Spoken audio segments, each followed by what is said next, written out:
कृष्ण कृष्ण कृष्ण हरे हरे हरे राम राम राम हरे हरे।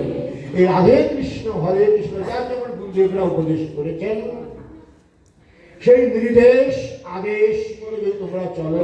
আচার্য শঙ্কর বলছেন ভগবদ গীতা কিঞ্চিত ধীতা, প্রতিদিন গীতা পাঠ করবে, প্রতিদিন গীতা পাঠ করবে আর প্রতিদিন ভগবানের ধ্যান করবে, দেখবে কোনো পাপিস তোমাকে স্পর্শ করবে না। গুরু চরণাম্বুজ নির্ভর ভক্ত সংসারা চিরাভ মুক্ত।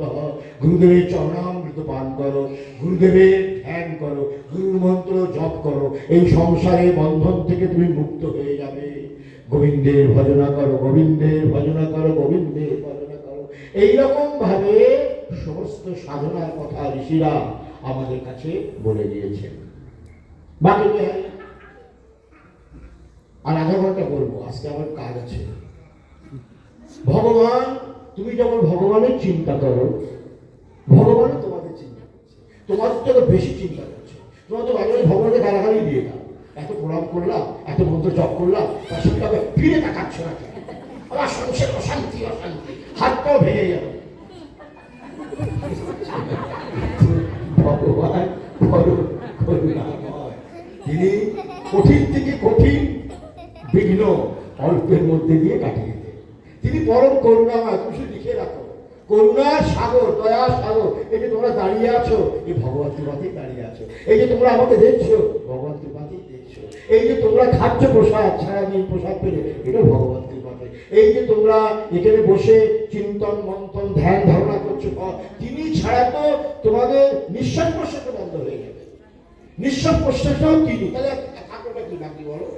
তা সত্ত্বেও তোমরা ভগবানকে বিশ্বাস করো না। কি আশ্চর্য আর কি বিচিত্র আমাদের চিন্তাধারা, যে প্রতিটি ক্ষণে প্রতিক্ষণে তিনি আমাদের শক্তি যোগাচ্ছেন, তার সত্ত্বেও তাকে বিশ্বাস করি না। ওই যে রোগ, আরে রোগ তো তোমার ডিপোজিট, তুমি যেটা ডিপোজিট করেছো সেইটা ভাঙিয়ে ভাঙিয়ে খাচ্ছ। ব্যাংকে ডিপোজিট হয় না 1 কোটি টাকা, 60,000 টাকা, তার 60,000 টাকা তার বাৎসরিক ব্যালেন্স, কি সুন্দর। তেমন তোমরা যা ডিপোজিট করেছো, আমের গাছে আমই হয়, আমের গাছে কি আপেল হয়?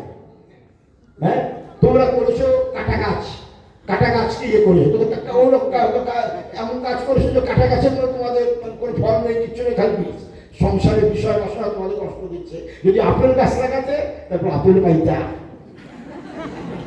কাটা কাটা গাছ লাগাইছো,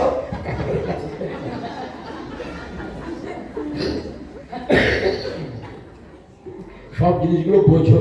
কোনোদিন গুরুদেবকে দায়ী করবে না, কোনোদিন ভগবানকে দায়ী করবে না।